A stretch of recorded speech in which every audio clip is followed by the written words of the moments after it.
नमस्कार दोस्तों, स्वागत है आपका काम की बात में। हमारे देश में क्रांतियों का एक लंबा इतिहास रहा है, लेकिन आज हम जिस क्रांति की बात कर रहे हैं वो इतिहास की किताबों में नहीं बल्कि जोमेटो, ब्लिंकिट और डाइट चार्ट्स के पन्नों पर लिखी जा रही है। जंतर मंतर पर एक नया आंदोलन चल रहा है, कॉकरोच जनता पार्टी यानी सीजेपी का आंदोलन।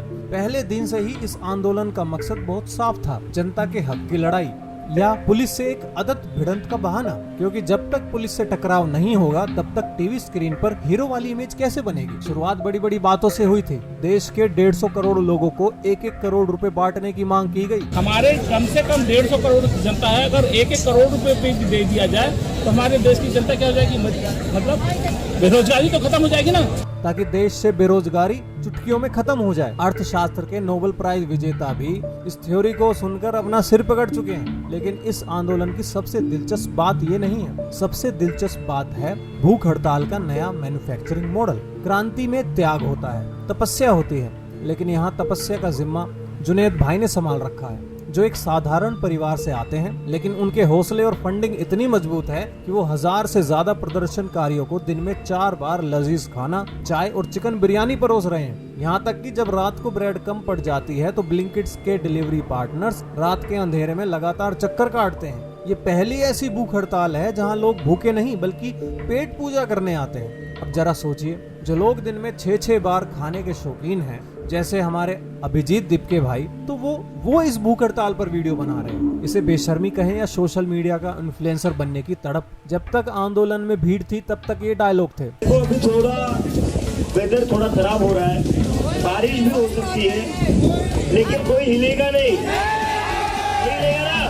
चाहे बाढ़ आ जाए या तूफान, हम यहाँ से नहीं हिलेंगे। लेकिन जैसे ही मॉनसून की पहली फुहार पड़ी, तूफान से लड़ने वाले सारे क्रांतिकारी अपने अपने घरों में दुबक गए। सुबह से सीजेपी की टीम उन लोगों को फोन लगा रही है जो रोज मुफ्त की बिरयानी तोड़ने आते थे। लेकिन आज सबके पास बारिश का वैलिड बहाना है। इसे कहते हैं बरसाती इनकलाब। आप लोग यहाँ ठूस ठूस के खाना खाते हैं, वो मुझे थोड़ा दुखद लगता है। मैं चाहता हूँ कि आप लोग भी कम से कम एक दिन का अनशन करें। यहाँ जब आते हैं तो एक दिन का हमारे संवेदना में, सपोर्ट में दिन का कम से कम अनशन करें, और जितना हो सके जो यहाँ। देखा आपने, खुद आंदोलन के सबसे बड़े चेहरे सोनम वांगचुक जी मंच पर बैठकर माइक पर स्वीकार कर रहे हैं कि उनके समर्थक वहाँ आकर ठूस ठूस कर खाना खा रहे हैं। ये हम नहीं कह रहे, ये खुद उनके गुरुदेव कह रहे हैं। वांगचुक जी को बड़ा दुख है कि लोग क्रांति के नाम पर सिर्फ थालियां साफ कर रहे हैं। वाह, क्या गजब का दृश्य है। एक तरफ मंच से पुलिस को औकात याद दिलाई जा रही है, घटिया भाषा का इस्तेमाल हो रहा है कि अमित शाह का फोन आएगा तो भागते हुए जाओगे। अभी अमित शाह का फोन आएगा तो भागते हुए जाओगे तुम लोग सारे।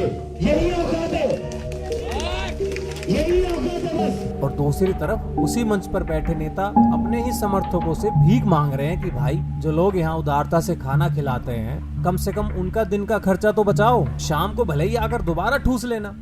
उदारता से खाना देते हैं, उनको दिन का खाना तो कम से कम ना देना पड़े, शाम का आप खाएं। मगर अगर लेकिन दिन में तो डाइटिंग कर लो। क्या कभी किसी ने ऐसी लाचार क्रांति देखी है जहाँ समर्थकों को कम खाना खाने के लिए मिन्नतें करनी पड़ी हो?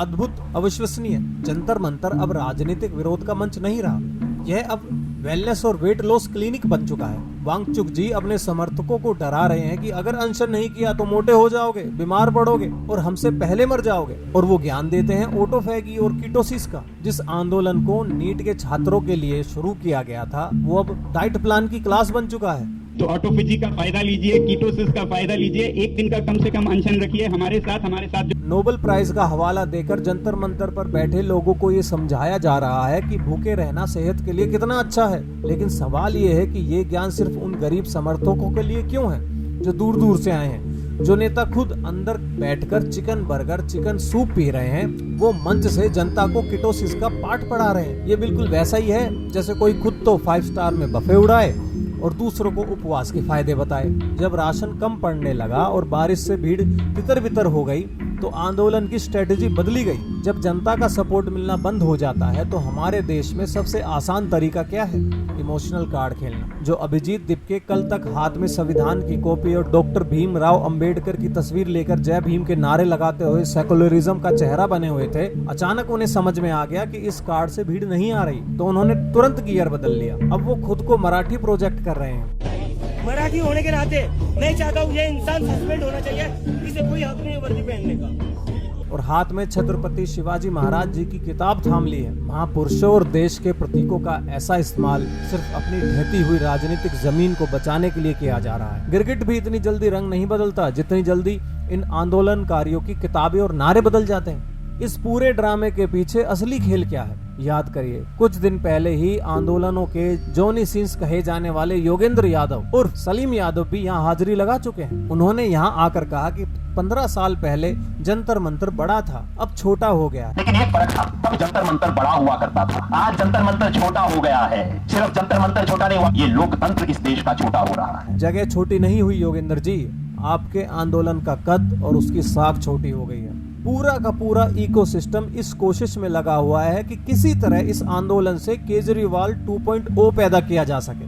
वही स्क्रिप्ट, वही नाटक, वही तरीके, बस किरदार नए हैं। चुनाव से पहले हनुमान चालीसा पढ़ने वाले आज अगर देश में सच्ची सनातनी पार्टी कोई है तो वो आम आदमी पार्टी है। बाद में अमित शाह का नाम लेकर मीडिया के सामने रोस्ट होने वाले ड्रामा किंग की तरह यहाँ भी एक नया ड्रामा किंग तैयार करने की फैक्ट्री खुली है। लेकिन दिल्ली की जनता अब जागरूक है, वो जानती है कि असल अनशन क्या होता है और चिकन सूप वाली डाइट कंट्रोल क्रांति क्या। इस वीडियो को देखकर आपको क्या लगता है, क्या ये सच में कोई आंदोलन है या सिर्फ एक राजनीतिक लॉन्च पैड? कमेंट में अपनी राय जरूर दें। मैं मिलूंगा आपसे अगली वीडियो में, तब तक के लिए नमस्कार।